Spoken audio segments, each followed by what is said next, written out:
Good morning, Jabi, and thank you so much for being with us. As you know, we are running these EEEO conversations, entrepreneurial ecosystem enabling organization conversations, with the purpose of exploring what the pioneers of the new ways of organizing have been doing the last decades, and somewhat comparing it to what NER Group has been experimenting with under the name of Random AE.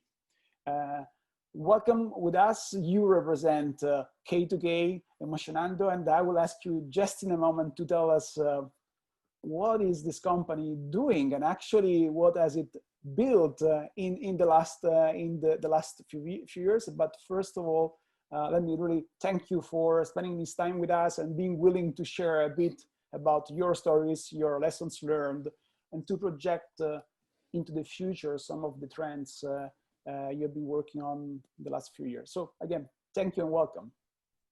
Good morning, Emanuele. Thank you very much for giving us this opportunity. We are glad that even we are focused in the Spanish-speaking language, that we are able to present what we are doing to other areas, okay?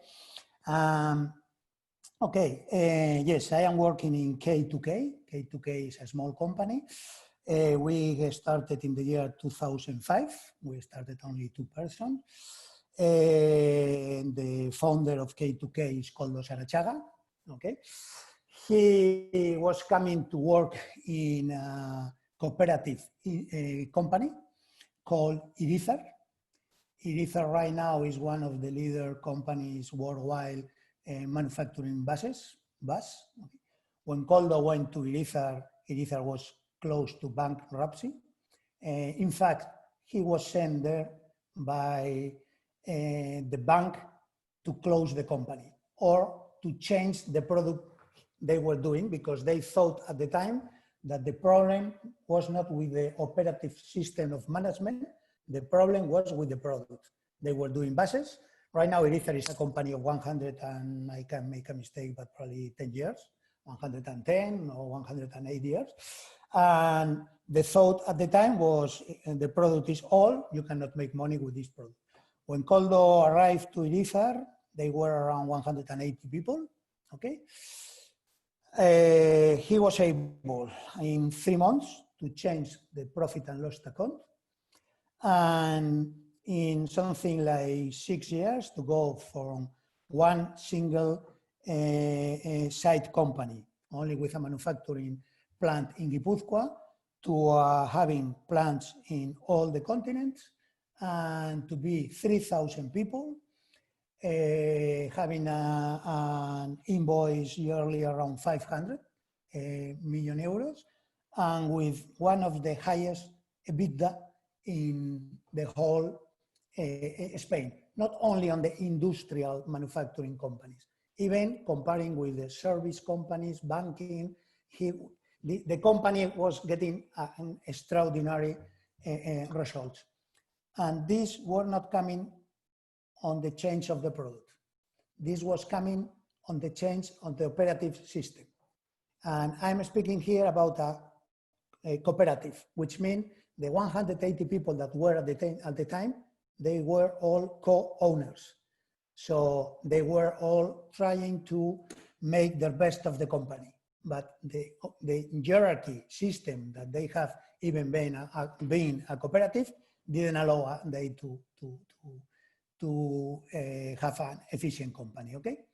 So based on this, Koldo spent 14 years in Irizar, and in the year at the end of the 90s, he was starting as the company was coming with extraordinary results. Everybody was calling Koldo to explain the results, and then everybody was impacted at the time when he explained how they were doing. Because we are speaking about at the end of the 20th century, where when spoke about project based on people was something like coming from Mars. What I have the opportunity to be in one of these conferences in the year 2002.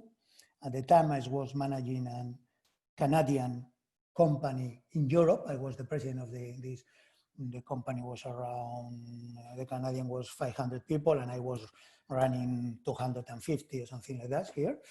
And he gave us a presentation of 1 hour. And at the end of the presentation, I thought this is only working because this is a cooperative. I didn't understand too much of what he was saying, okay? The base of what he was doing is transparency, 100% transparency of the company, no hierarchy, no bosses, not at all, no. Everybody working on teams, okay? Self-management teams, all right? All of them were able to read a profit and loss account. Koldo spent the time explaining how a profit and loss account need to be understood, how you need to understand this. With a small idea, which is clear, is when you take the account, the numbers from the accounting, only the financial people understand these numbers. You have a lot of companies where it's like the technologies, IT people. When they want to explain you things that they have as their normal vocabulary, probably you are not able to understand many things, all right? You just understand which button do you need to press and what screen you're going to have or things like that. With the financial numbers, is the same thing. Financial people understand the numbers, but most of the people working on the company, they don't understand the numbers. One of the good things about Koldo is making this clear for them. He was able to create a small system, very, very simple, where the people were able to understand the numbers, all right? Another important thing was balance on salaries. Trying to, as the company was transparent 100%, everybody knows all the data of the companies. And one of the data of the companies that normally is not shared with everybody is the salaries. And this creates some let's say, complex idea of saying, all right, these people who are earning a lot of money over there, if we are working here too much, they are going to get more than us. If you have a transparency of everything and you have a salary balance, this gives you the idea that you are in a team. You are working with the rest to get a common goal, okay? And the last one was profit sharing, but profit sharing equal to everyone, not profit sharing for if you get this goal, you get something, even if the company is losing, or if you get these sales, you get this thing. With this, he was able to change Irizar, okay? From there, in the year 2005, when Irizar was in the top of everything, Koldo took the decision to say, all right, once I have, let's say, evolved Irizar from where they were to the actual situation, I want to try to apply this to other companies so they can understand that this has nothing to do with the product or with being cooperative. This is related to the operative system. We are going to change the operative system, okay? So in the year 2005, he terminated with Irizar and he created his own company. His own company is K2K and was with the idea of helping companies to go to a different operative system. At this time, I was the first one on board, okay? Even didn't understand too much of what we were going to be doing, right? But very, let's say, happy with the ideas and values that he was speaking that we will be applying in these companies, all right? From this year, 2005 to the actual year, we have two different periods. The first period is up to the year 2016, all right? So from 2005 to 2016, where we have been basically transforming the culture of the companies, in the Basque Country. The Basque Country is a very industrialized country. It's a very small, only 3 million people, but we have a lot of companies. I want to make a small comment. The structure of the economy in the Basque Country is based on a small and medium-sized company. 99% of the employment is coming of small and medium-sized company. If you go to Spain, it's the same thing. 99% of the employment is coming from a small and medium-sized company. We have few big corporations, right? That probably they're well known, but really for the economy of the country, the small and medium-sized. So we focus on a small and medium-sized company. When we are speaking about medium-sized, we have been working in companies with 3,000 people, with 1,000 people, with 500, but most of the company we have been working will be around 100 people, 100, okay? Which this make a lot more easy to apply what we are applying, right? In the year 2016, we took the decision to say, all right, we have been working almost 10 years here. We transform 50 companies. If we go with the same path, in another 10 years, we are going to transform only another 50 companies. This doesn't seem to be a big change for the world. It's only going to have a small impact here, right? So we took the decision to say, okay, let's do two things. Let's share our knowledge and our experience with more people. For this, we create a seminar, and that we have been, I believe now we are in the number 10, something like that, where we share what we do. We open everything and share what we do. This doesn't mean that the person going to the seminar is able to transform a company, but at least means that they understand the complexity of this, all right?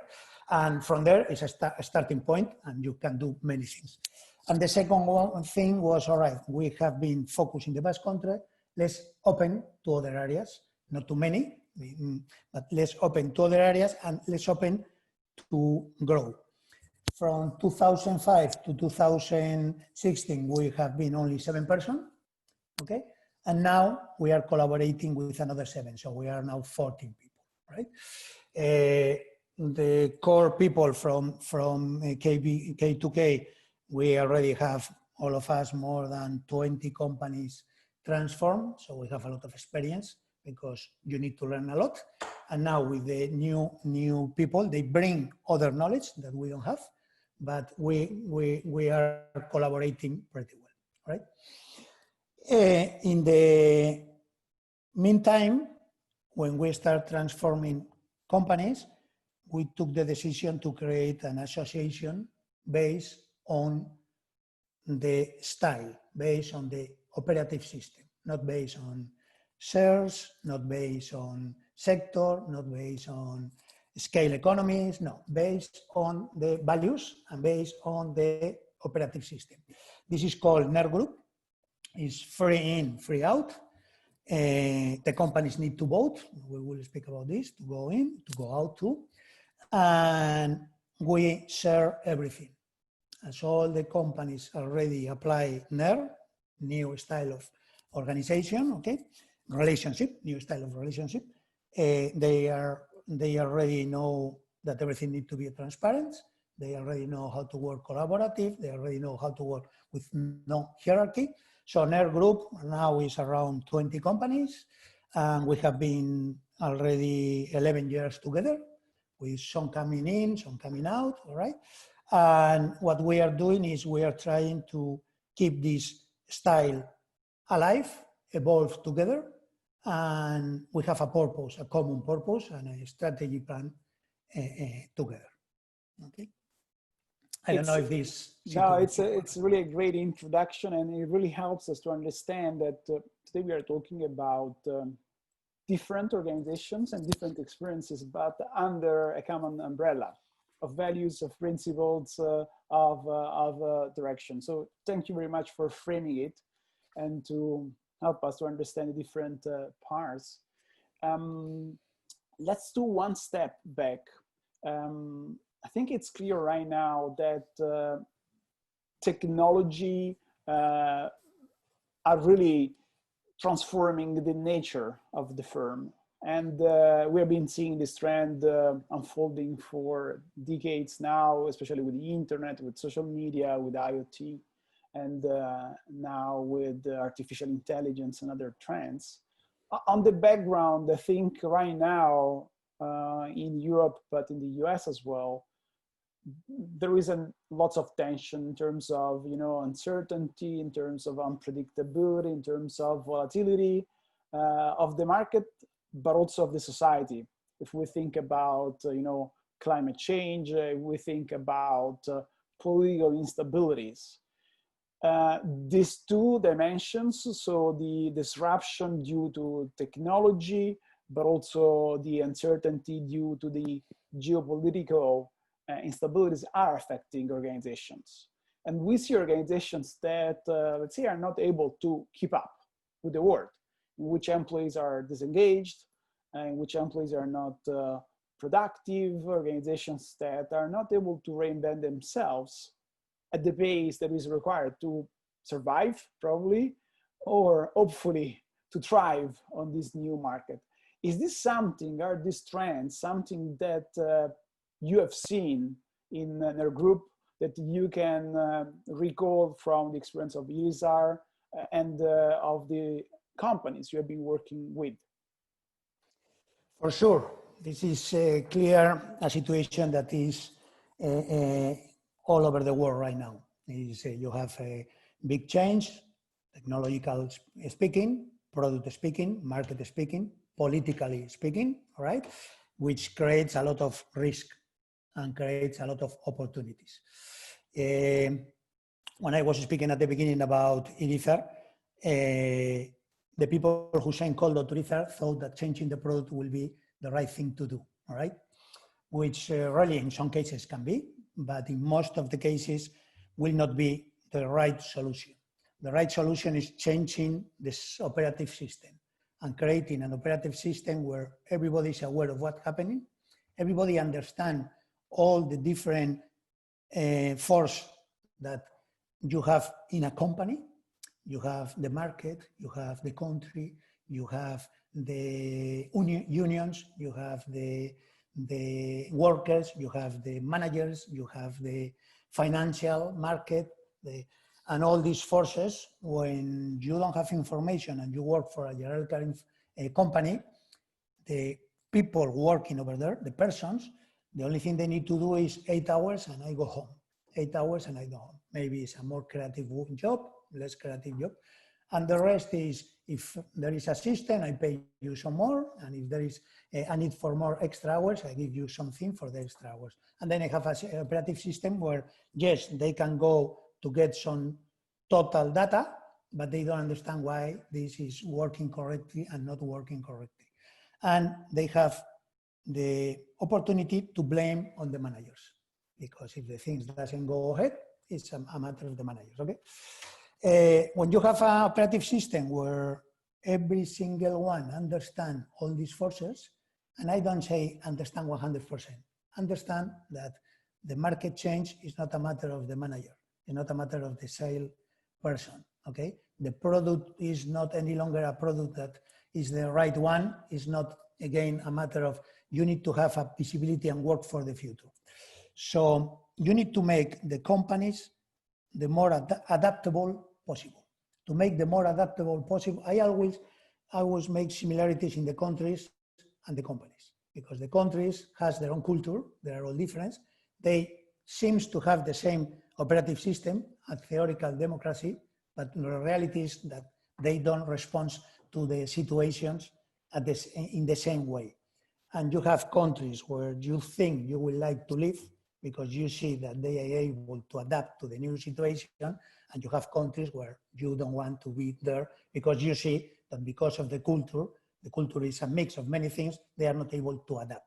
It's not a matter of a very rigid system with a lot of eyes trying to see the future. Nobody is able to see the future.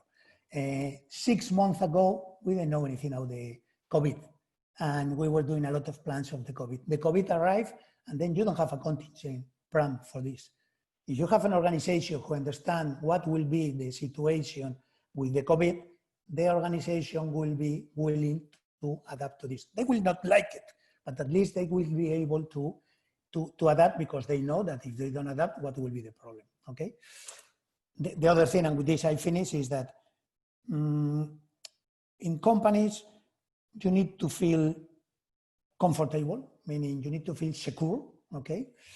And if you have a system where whatever is going to happen to the companies, you are going to know, and you are going to be part of the decision, and you are not going to be used as a resources, meaning that if things goes wrong, you go out, you start thinking that it's good for you to see what are the risks, and it's good for you to adapt to these risks. You raised a number of foundational points. I think one that really stands out for me is that it's not enough to work on the product or the processes around the product. And in this peculiar time we are living in, the organization, you call it the operating system, is an advantage, probably a strategic advantage. At least if the operating system is building an adaptive organization, so one that is up to change. And I agree, this is what most incumbents, large organizations are struggling with, just because of their history and their success. So my next question for you is, are there some basic principles and values, and you were mentioning some aspects on this regard before, that should guide this adaptability and should guide this transformation of organizations that are not so adaptable right now? Which are the core values that you have been, infusing, or at least sharing with your friends at NER Group and with the organizations you have been working with? Before I was working on this, I told you that I was working in international companies. I was working in the United States too, right? And I remember that we used to have what they call vision, mission, and values, right? Something coming from the top that most of the people didn't feel like they were with them. This is something for the bosses to show, for the general meeting of shareholders and some customers, okay? Really what we do when we go in a company, the first thing we do is, which is different to the rest, is we are not going to be hired by the owners. The owners need to tell us yes, all right, based on values. We're going to explain some values to the owners, and they need to tell us yes. Then we are going to go to all the workers, and we are going to speak about values, only values. So we're going to do the transformation based on some values, all right? And the workers have the opportunity to vote and say, no, I don't want to do these values. So we really don't create some values that are only for the management. What we have is some values that everybody needs to understand, that we are going to be having a operative system based on these values. And they have the opportunity to say yes. If we go to a new company, the owners gave us the yes, then we have some time for the workers or people working over there to see how we operate in other companies. We take them in a bus, we carry them to a different place. They speak only with the rest of the workers. There is no hierarchy already, there is no bosses. And then we have a general meeting with them in 2 hours. We explain what I'm going to explain to you now, some values. And with this, they need to tell us if they want to go ahead or not. If they go above 80, 85%, we go in. If they go below this, we don't go in, because we cannot handle a company where these values are not going to be served. And then they need control, they need bosses, they need whatever, right? So basically, we really work with the values. We do this, okay? Then we have some practice, but the values, the first one, which sounds, I will say, some kind of stupidity when you say this, is ethics, all right? Ethics is something that everybody understands, which is making the things correctly.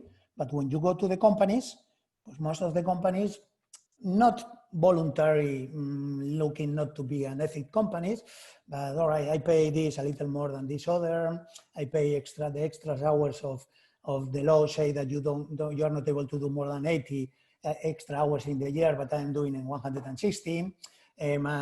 All these kind of things, we make clear that we are not a judge of the past. We are not going to say anything about the past. Everybody needs to survive. A company who has been living more than 10 years is a complete success. So we are there to transfer this to a new culture, right? So the first one is ethics. And if you understand what is ethics, you create an environment that is a lot more easy to handle, all right? But then we have a lot more. We have 100% transparency, 100%. And this is clear. You cannot be transparent 80%. I always make a joke that you can go to your wife or husband and say, I'm going to be transparent Monday, Tuesday, Wednesday, Thursday, Friday, Saturday. I don't tell you what I'm going to do. I'm going to out, and then Sunday, all right?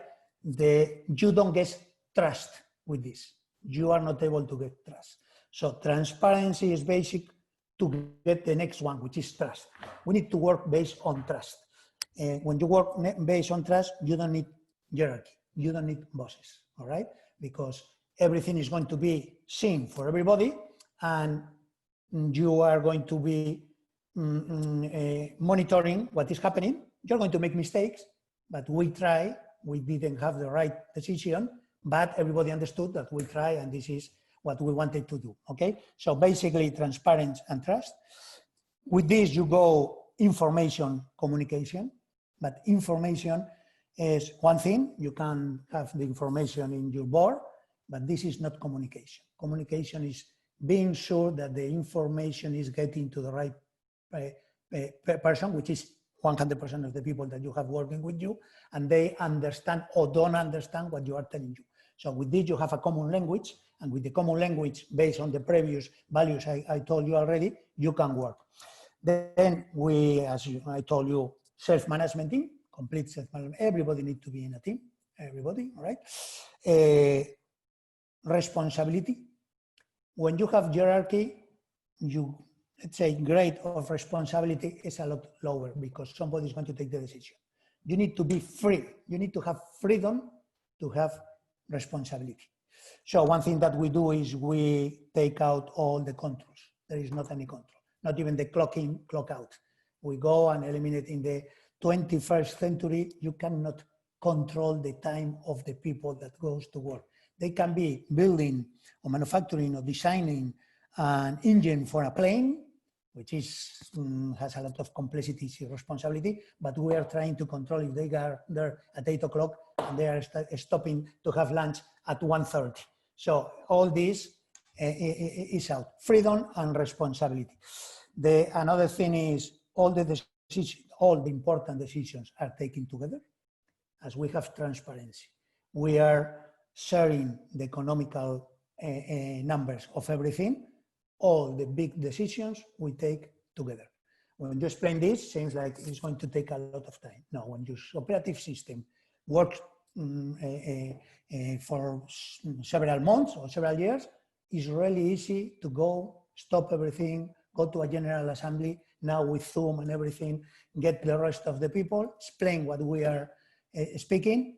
Nothing is going to come like a meteorite, because everybody knows that you want to open a market in India or you want to do those things, and ask the people. This is what we need to do. This is what we propose. The people is very, and we can, they have a common intelligence is a lot bigger than the most smartest guy in a company, because you have all perspectives. So every decision together. We do three things that are mechanical things. One is nobody's layout for economical reasons. If you don't perform, if you don't perform, you are not layout. But if you don't go to work, or you make a mistake, or rob, or these kind of things, you cannot continue. But economical reasons is not a reason to lay off anybody. We cannot treat people like resources. When you listen that I am going to cut the suppliers this much, I am going to go to the bank and cut the interest this much, and I'm going to cut the number of people this much, so the numbers match, clearly you are not creating a feeling of being part of something and a feeling of being treated as a person. You are treating as a resources. So we eliminate this. We split 30% of the salary. This is the 30% of the result. Clearly, we do with everything with a very clear way. It's not something that the managers will decide. It's something clear, okay? And we are integrated in the society, meaning that everything that we're going to be doing, we're not only going to be looking for the company, we're going to be looking for the company and for the surrenders. Meaning, now there are a lot of processes that are going to be automatic. Normally, when you have robots, means that probably you can take out people. Okay, before we are going to do this, we need to find out these people where they are going to be working. We are not going to create an unemployment rate. We are going to be evolving because you need to evolve to be competitive, but always first the people. It sounds too good to be true. To me. So let's go to the next step. I hear you, and I really love both the principles and the practice, and still I compare them to many organizations I know as clients or organizations I've been working with that would really struggle to, you know, accept and even more to live these practices. So I would like to focus with you on some of the things you just shared. With this idea to me in the background, how can you work like this and still have a big organization? So then, you know, organization that is into processes, it's into maybe more countries or more units with lots of people. So for example, the starting point, I guess, at least this is the starting point at IER, is splitting a monolithic business into many small teams. And you already described this. Self-managed teams. How is this working? How can you do that? How are these teams looking like? How are the people working the teams doing their job in NER Group and into your projects? As I told you before, most of the companies that we work are around 100, 120, 70 people, right? But they have bosses. They have bosses. And you get to a situation where a small company of 70 people, probably he can have a general manager, an industrial manager below him, a production manager below the industrial manager. Then he has what they call intermediate management, which are the guys giving the work, and then you have the workers. And even the workers on the shop floor, they have different levels. You have I don't know how do you say this in English, but it's worker of first class, worker of second class, and what they call peon, okay, or the lower level. So you can see that all the operative system is based on make differentiation and different kind of status and then different kind of jobs. If you start from the beginning of the chain, between the general manager, the industrial manager, the production manager, up to the intermediate manager, the only thing they do is, what is the plan? This. Okay, here you have, give me this, I'm going there, I do some calculation and something more, and then I go to the next one. So you have a change, which is only to be able that somebody's going to control something and somebody's to transfer the ideas, all right? And we call this grace of the company, grace of the body. How do you call it? The fat, okay? The fat of the body. They are not guilty, and don't get me wrong, we are not here, but the kind of operative system has a lot of weight on this area that really does not add any value, not at all right? When you go to the intermediate management, the guys who goes to the workshop and give the orders and go, Every time we go to a company, one of the first things we do is, once they vote and they say, okay, you can start, the next 3 days we interview everyone, all of them. We interview all of them to see they have taken the decision that we're going to be working, they want a new operative system. We want them to tell us what they want, what they are expecting from us, what things are not working properly and what things are working properly. So we keep this, okay? And one thing that you see clearly is that the floor workers, if you ask them, do you need your bosses to do your daily job? Most of the time they laugh and they tell you, not at all. We work better when they are not here. We know what we need to do. We are doing this every day. The guy doing this with this machine, with the other machine, we know how to do it, okay? So this is normal. But then when you go to the intermediate management, and only with them, and you speak with them, nobody, one thing I want to say, nobody's going to be fair. So they see they are going to do a different thing, not the same thing. So they feel secure, okay? They are not nervous. And you ask them, do you think the floor workers, the shop workers need you to do the day-to-day job? Depending if there are 2, 3, they see each other, and 90% of the time they say, not at all, not at all. They know what they need to do clearly. We are here to see if they do the right hours, if the kind of things that is control. Is a military, historical organization, correct? So this to say that the self-management team is a natural thing. You don't want to have bosses in your normal life. You don't go out with your friends and say, all right, Peter, you're going to be the boss of the next month to see what kind of things we're going to do. We sit together and we're able to get an agreement of what we want to do. We want to make a journey to this thing. We want to have lunch today. No, I don't want this.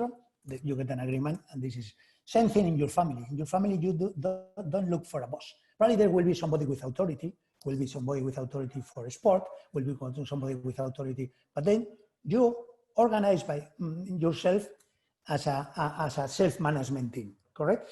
So naturally speaking, we are able to work as a self-management team. We make a big mistake when we go to the university, that they teach us the wrong thing. They teach us that we need to be under somebody to do the things. So what we have is not a lot more knowledge than the rest. We have experience with this. We have been able to jump from the plane with a parachute, and we know how to do it. We have done this many times. So sometimes you have a problem because the unions tell you something. Sometimes you have a problem because some of the workers, they don't want now everybody to be in the same level. But these are, let's say, relation or related to relation problems. How a person who has been 25 or 30 or 35 years over there being the workshop person of first, now the second and the last one are going to be working as a team with them, okay? In the past, that we have been doing this, as I told you, from the year almost 1990, and we as K2K from the year 2005, we have been able to take things from the market to help us how to handle teams, self-management team, okay? From the point of view of how to take the decision. In the past, probably we took the decision saying, all right, this is what we need to do, blah, blah, blah, blah. Anything against, anything in favor, and they vote, and with majority, we were able to go ahead. Now we are doing what we call consent, which means that if somebody has a problem or somebody has an opinion against this, we're going to devote time to see what is this, why, and get to work with them so he understands why this is the only solution. So really, the self-management team is a lot more easy of you can think, okay? Another thing is you put together with the self-management team 100% of the economical information there. Understanding the economical information. They will understand the economical information. They choose their own leader. They are going to be choosing their own leader, okay? And the own leader is going to be changed every 6 months if they want, all right? They are going to be taking the decision with the rest of the teams. So the decision is going to be taken in the company, they count. They are going to be able to tell what they think is happening. This creates a culture, country culture, company culture, where it's difficult not to be engaged for this. Okay? Some follow-up questions. One is, how are the teams connected? And the second one for me is, you talked about consent that is prior to sociocracy. Correct. Are you applying consent also in the General Assembly? So in the big decisions, when you have a big group, how can you make it scale? Okay. First thing, the first question is how we are connected, okay? We create a concept. The production manager disappear. There is not manager for this, all right? Or the guy in charge of the service to see how they relate this disappear. And we create a meeting every week that we call compromise, which is what you will link this with planification, okay? But with a concept, and the concept is the following.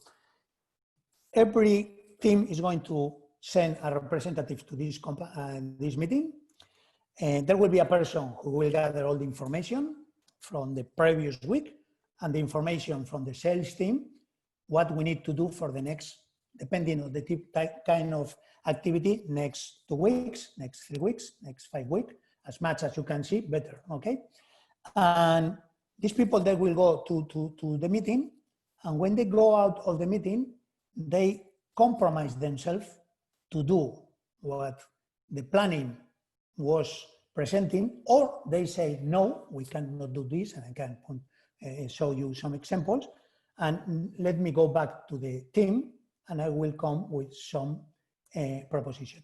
But the concept is now, in this last year, it's very common that dad and moms, they send the kids every morning to the school, and they go and take the kids back from the school, okay? You never go home to your wife or husband and say, today I was not able to bring the kid, okay? The kid is on the street over there. And so no matter what you need to do, you call your cousin, two cousins, your brother, some friends, but the kid goes home, right? You don't allow yourself to leave the kid on the street, which doesn't make sense. This is the same thing. The machine is broken. Somebody is not, has an accident, or somebody is ill or cannot, all right, everything, we understand everything. You need to have an operative system that allow you to work this out, all right? So this is how we work. There is a meeting every week, in some cases even every day, okay? A meeting every week where they put together the information very fast, they understand.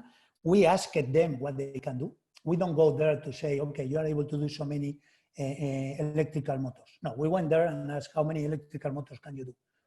And we share this with the whole organization. So each team share with the rest what they are able to do. And we have, because we take measurement of everything, but not to control. They take the decision of how they're going to be taking the measurement.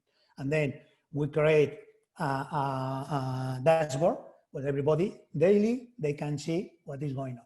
And then with a very single red light, red-green system, you can see that all the teams are working or not. And so all the organization knows that this team is not performing correctly and how this is going to, but they know that they need to change, right?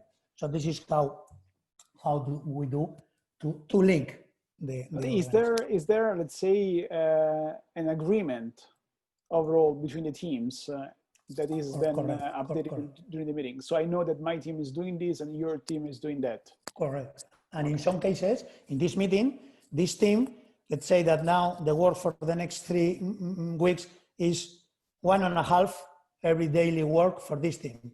And this team probably is only 1.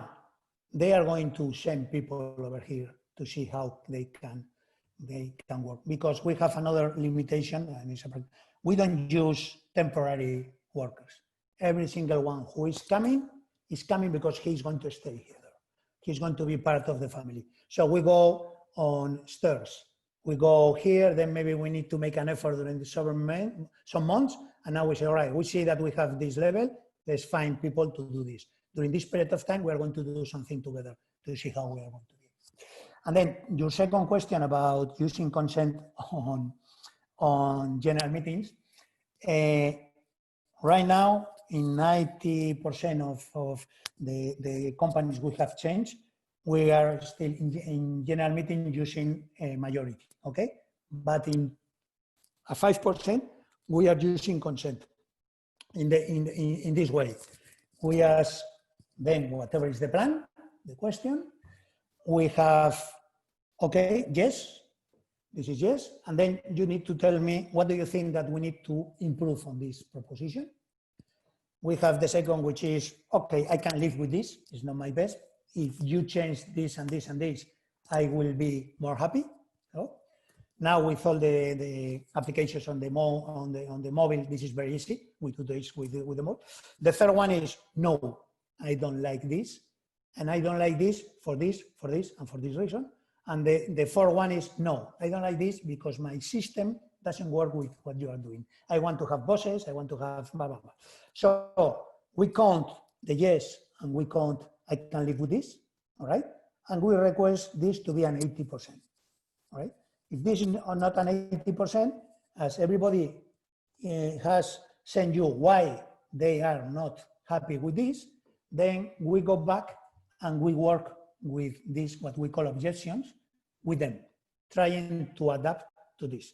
We have a situation 6 months ago when the balance of salary and the organization structure, they needed 80% and they were 78 and 62.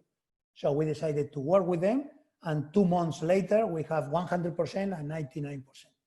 So it takes more time, but one thing that you learn with experience is that if you go too fast, you get good results, economical results, but you don't create culture.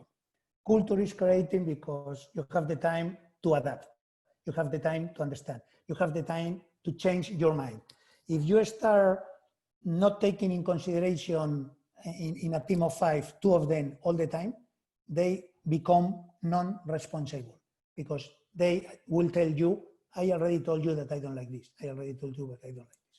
I would have so many questions for you, but I just will go with another 2 and then we'll try to wrap up with the last question. The first one is, you have been working with a lot of organizations. Have you seen better results? So have you been measuring the outcomes, even the quantitative outcomes of this approach, and is this paying out? And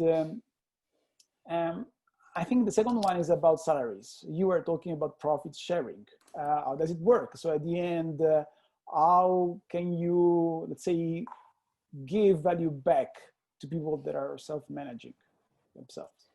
Okay, we have worked now, we are around 100 companies already, all right?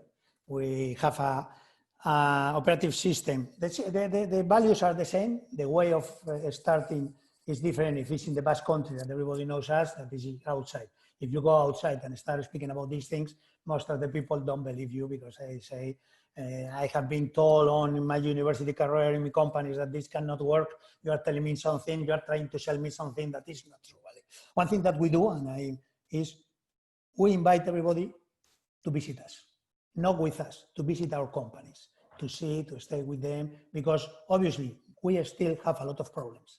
When you change to this, it's not like a happy ending of, no, it's a continuous evolving process, and then you will have new difficulties, all right? But the operative system is evolving in the right direction, right?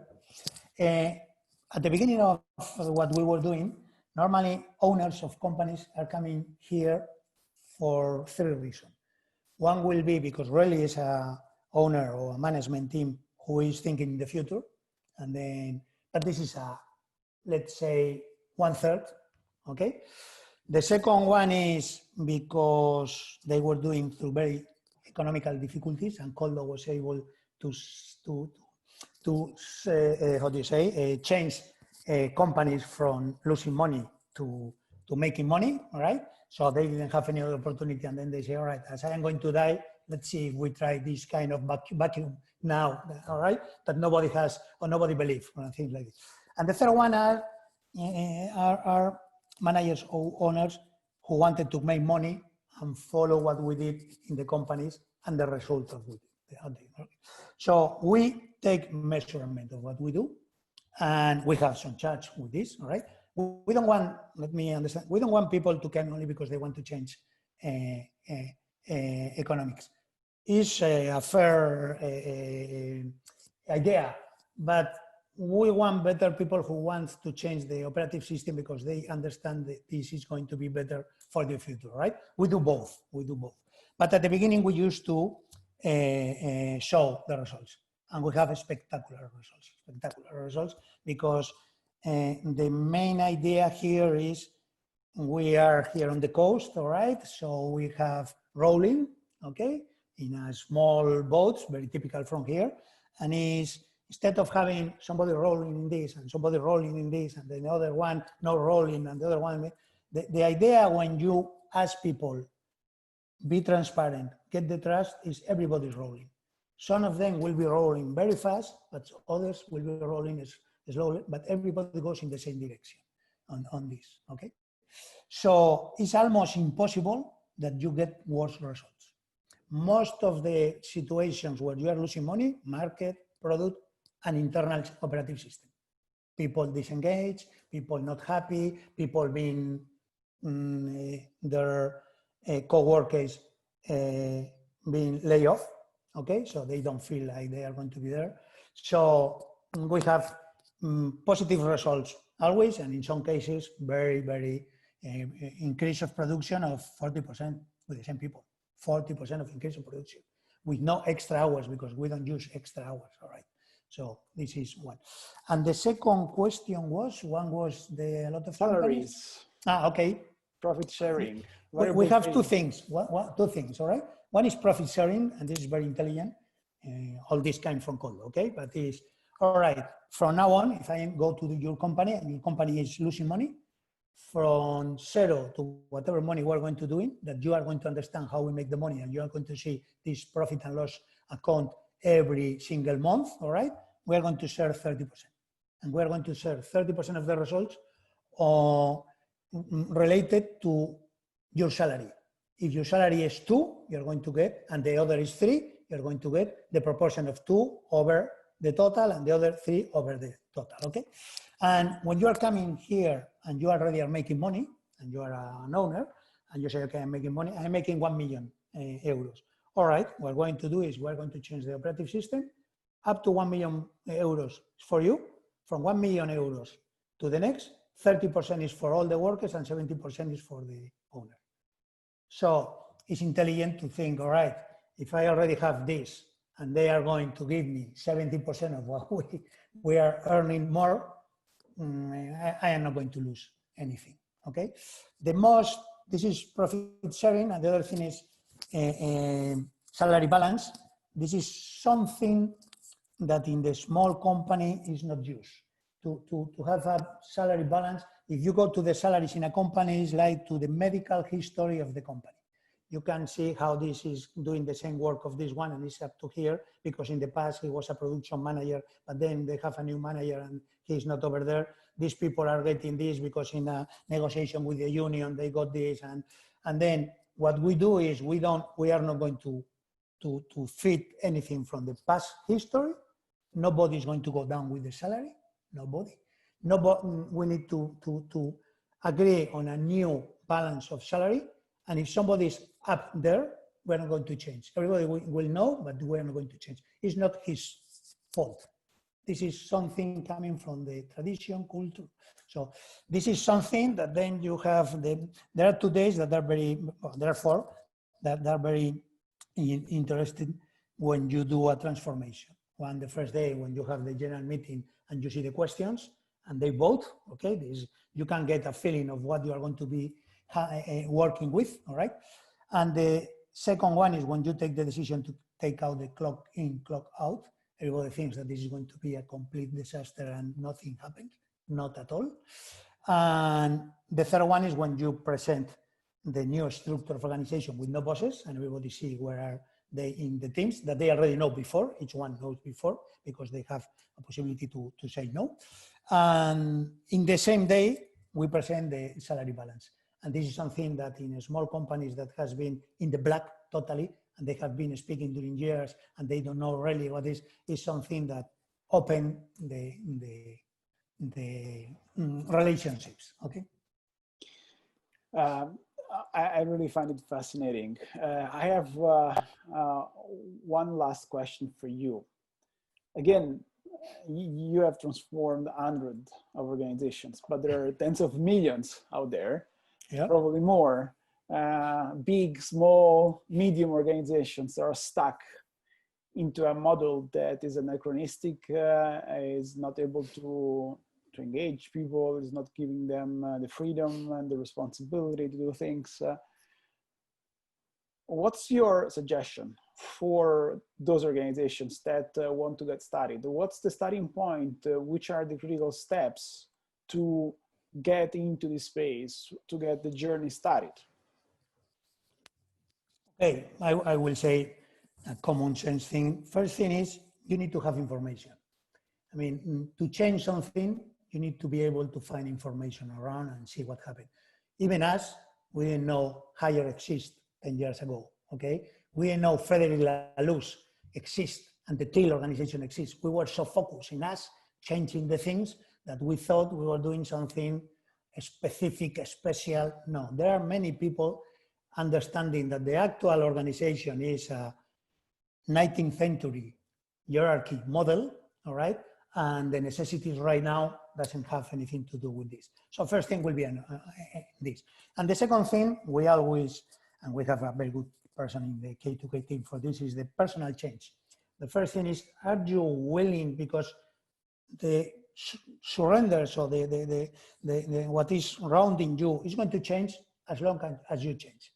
If you think that all the situation is that the rest are going to change, the first thing is, I am willing to not having any kind of privilege, dealing with the problems, the daily basic, transparent 100%, understanding that we make mistakes, understanding that I don't need to how do you say, hide myself after an office. So I do the things here, and the things are good, I go and walk around saying, all right, this is what I do. And when there is a mistake, we don't call mistakes. We call learnings, because we did this with everybody. We try our best, and then we make something that this didn't got the result that we were looking, okay?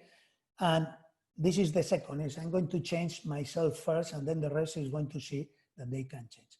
And another thing I will say is, it's good to be close to somebody, not always hearing somebody, but close to somebody who already went through many of the things that you are going to go, okay? This is like in any other things. You want to start cycling, go with somebody who has been cycling. He knows how to choose the bike. He knows what routes you need to do. Maybe you need an electrical bike, these kind of things. Getting some kind of, not a complete, okay? You don't need to build your own bike, but you need to be close to somebody that already went through this, okay?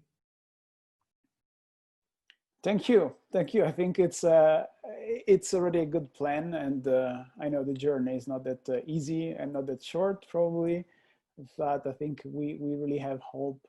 And what you are seeing and what we are seeing is that it's possible at the end, and Hire is an example of this. So one of the outcomes from these conversations for us is really to show the connections, but to show also the possibility and the responsibility that we all have in making this happen. So thank you so much. Again, this is part of our EEEO conversations, and this is part also of a masterclass that we are going to run with Hire in October. So Jabi, of course, you are invited if you want to join us, and we hope to have many other friends there. Thank you so much. Real pleasure. Emanuele, thank you very much for thinking of us, okay? And thank you very much to do this. This helps us to try to see more people doing different things. And I hope we keep in touch for other things, all right? I have a couple of guys, co-workers in K2K that will be glad to go on this, okay? Please, let's do that. Thank you. Thank you.